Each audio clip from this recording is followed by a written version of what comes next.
সম্মানিত দর্শক শ্রোতা, আশা করি যে যেখানে আছেন ভালো আছেন, সুস্থ আছেন। আপনাদের সকলকেই আমি শ্রেণীভেদে সালাম এবং আদাব জানাচ্ছি। দেখেন, একটি বিষয় খুবই মনের মধ্যে বৈপরীত্য বোধ মনে হচ্ছে।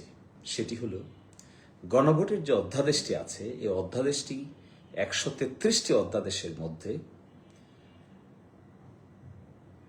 পার্লামেন্টে বিগত দিনে উপস্থাপন করা হয়েছে, কিন্তু জুলাই সনদ বাস্তবায়ন আদেশ নিয়ে কোনো সুরাহা করা হয়নি। আচ্ছা, জুলাই সনদ বাস্তবায়ন আদেশের ভিত্তিতেই কিন্তু গণভোট অধ্যাদেশ জারি হয়েছে। যদি জুলাই সনদ বাস্তবায়ন আদেশে গণভোটের কথা উল্লেখ না থাকত, তাহলে শুধুমাত্র গণভোট অধ্যাদেশ দিয়ে কি গণভোট করা যেত? একটি $1 মিলিয়ন কোয়েশ্চেন। আপনারা যারা আর্গুমেন্ট করছেন যে সংবিধানের 93 অনুচ্ছেদ অনুযায়ী এমন কোনো অধ্যাদেশ জারি করা যায় না যে অধ্যাদেশ সংবিধানকে ভায়োলেট করে, তাহলে গণভোট অধ্যাদেশটি জারি করেছেন তা কি সংবিধানকে ভায়োলেট করেনি? গণভোট অধ্যাদেশ কি সংবিধানকে ভায়োলেশন করা ছাড়া কি গণভোট অধ্যাদেশ জারি করতে পেরেছেন? গণভোট অধ্যাদেশের পক্ষে আছেন আপনারা এবং সেটাকে পার্লামেন্টে উপস্থাপন করেছেন, কিন্তু জুলাই সনদ বাস্তবায়ন আদেশ, যার ভিত্তিতে গণভোট আদেশ অধ্যাদেশ জারি করা হয়েছে, সে সম্পর্কে কোনো সুরাহা করতে চান না, আলোচনা করতে চান না, আলোচনা করেননি এবং একটা সুনির্দিষ্ট সমাধানে আসেননি। তা জুলাই সনদ বাস্তবায়ন আদেশ যদি গণভোটের ভিত্তি হয়ে থাকে, তাহলে কি করে আপনারা সেই আদেশটিকে সুরাহা না করে সরাসরি চলে গিয়েছেন সেখানে?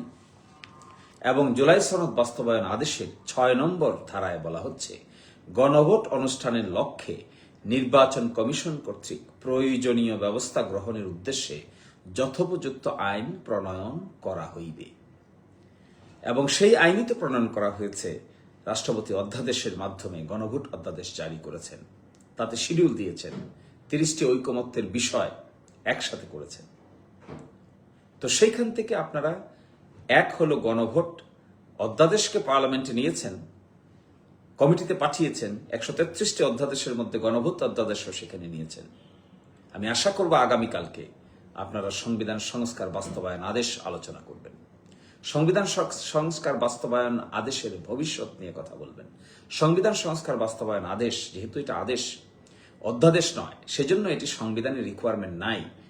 অধ্যাদেশ সংবিধানের রিকোয়ারমেন্ট আছে, প্রথম অধিবেশনেই সেটিকে সংসদে উপস্থাপন করতে হবে, কিন্তু সংবিধান সংস্কার বাস্তবায়ন আদেশ সংসদে উপস্থাপন করার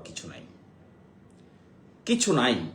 কিন্তু সংবিধান সংস্কার বাস্তবায়ন আদেশকে কি হবে তার ভাগ্য নির্ধারণ করতে হবে, আলোচনা করতে হবে।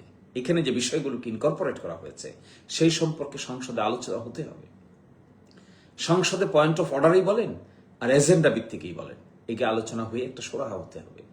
এই বিষয়টিকে অত্যন্ত গুরুত্বের সহিত আমি প্রত্যাশা করব আগামীকালকেই, যেহেতু সংবিধান সংস্কার পরিষদের মিটিং ডাকার 30 দিনের সর্বশেষ দিন আগামীকাল, সেই জন্য আপনারা মিটিং ডাকেননি, অর্থাৎ মাননীয় প্রধানমন্ত্রী মহামান্য রাষ্ট্রপতিকে এই মর্মে পরামর্শ দেননি।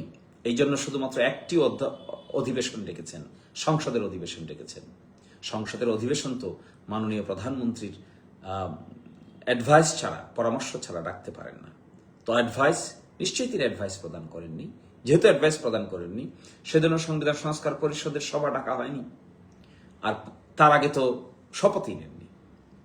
ফলে এখানে এই কয়টি বিষয় খুব গুরুত্বের সহিত আগামীকালকে আপনারা দেখেন, আগামীকালকে আপনারা উত্থাপন করেন, পয়েন্ট অফ অর্ডারই বলেন অথবা অন্য কোনোভাবে বলেন, উত্থাপন করে জরুরি এই গুরুত্বপূর্ণ বিষয়ে সুরাহা করতে হবে। যেহেতু আগামীকালকে লাস্ট ডেট, 30 দিন পার হয়ে যাচ্ছে। যারা শপথ নিয়েছেন তাদের কি হবে, যারা শপথ নেন নাই তাদের কি হবে, তার কনসিকুয়েন্সটা পার্লামেন্টকে নির্ধারণ করতে হবে। আইন তো অ্যাক্টিভ আছে এখনো, আইন কার্যকারিতা তো বিলুপ্ত হয়নি। The law is still operative. Having the law still operative, how can you violate the provision of law? Law is still valid, is still active, still this is in operation. but you are showing disregard to the provision of law, to the particular situation of law, to the particular command of the law. You are not following the command of law. And that's why we are anxious how an elected parliament can avoid an existing provision of law. You have filed and triggered a writ petition before the High Court.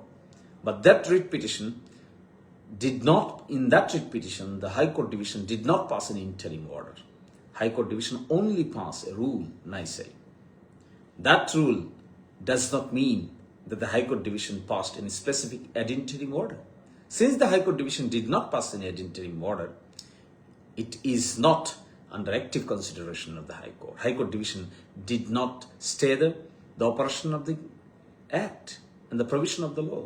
Since the provision of the law has not been stayed by the High Court division, neither any direction has been passed, any restraining order has been passed by the High Court division, it is the law and the provision of law is still active, still operative. So it is the responsibility of the government and the parliament to decide the matter by tomorrow, to make it pending, to discuss the matter. যদি এটাকে discuss করা না হয় বা pending করে রাখা হয়, তাহলে that will be ultimate disregard to the spirit of the revolution, to the spirit of the mass upsurge. So I'm requesting all of you, please take immediate step tomorrow on point of order and discuss the matter accordingly tomorrow before the parliament. এবং আগামীকালকে এই বিষয়টি গুরুত্বের সহিত আপনাদের আলোচনা করা উচিত।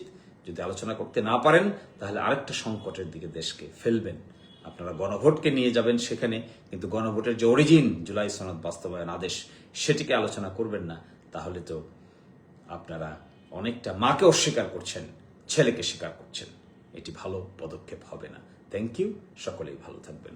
আল্লাহ হাফিজ।